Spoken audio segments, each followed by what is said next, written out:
Mussolini আগে শ্রমিকদেরই একজন নেতা ছিল, কিন্তু যুদ্ধ আরম্ভ হলে নিজে ক্যাপিটালিস্টদের পক্ষে গিয়ে যুদ্ধে যোগ দেয় এবং শ্রমিকদেরও যুদ্ধে যোগ দিতে বলে। এর ফলে শ্রমিক দল থেকে তাকে তাড়িয়ে দেওয়া হয়। যুদ্ধ থেকে এসে কি করবে সে ভাবছিল। এমন সময় শ্রমিকদের আক্রোশ থেকে ক্যাপিটালিস্টদের রক্ষার ভার তার উপর এসে পড়ে। সে তখন শ্রমিকদের জব্দ করার জন্য একটা দল তৈরি করে। এই দলের নাম হলো ফ্যাসিস্ট দল। দেশের সকল ধনীরা এই দলকে সাহায্য করতে থাকে। এর ফলে কিছুদিনের ভেতরে ফ্যাসিস্ট দল বেশ শক্তিশালী হয়ে ওঠে। কিন্তু শ্রমিকরা এই ফ্যাসিস্ট দলকে শায়েস্তা করবার জন্য উপযুক্ত ব্যবস্থা নিতে পারে না। কারণ তাদের মধ্যে সবচেয়ে বেশি প্রভাব ছিল সোশ্যালিস্ট দলের, যার নেতারা ফ্যাসিস্টদের আসল চেহারা কোনোদিনই বুঝতে পারেনি।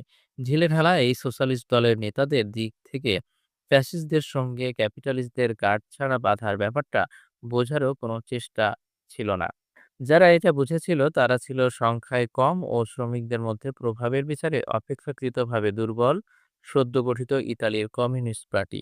এই দুটো দলের ফ্যাসিজম সম্পর্কে ভিন্ন দৃষ্টিভঙ্গির ফলে ইতালিতে শ্রমিকদের পক্ষে একত্র হয়ে মুসোলিনির উত্থানকে ঠেকানো যায়নি। ফলে ফ্যাসিস্টরা অনায়াসে শ্রমিকদের পরাজিত করে দিল। ফ্যাক্টরি থেকে শ্রমিকদের বিতাড়িত করে দিল, শ্রমিকদের দলগুলোকে জোর করে ভেঙে দিল, তাদের শ্রমিক সংঘ বা ট্রেড ইউনিয়নগুলোও ভেঙে দিল এবং শ্রমিক নেতাদের কাউকে কাউকে মেরে ফেললো, কাউকে জেলে পুরে দিল, কেউ বা দেশ ছেড়ে পালিয়ে বাঁচল। এইরূপ অত্যন্ত নৃশংসতার সঙ্গে শ্রমিক আন্দোলনকে পরাজিত করে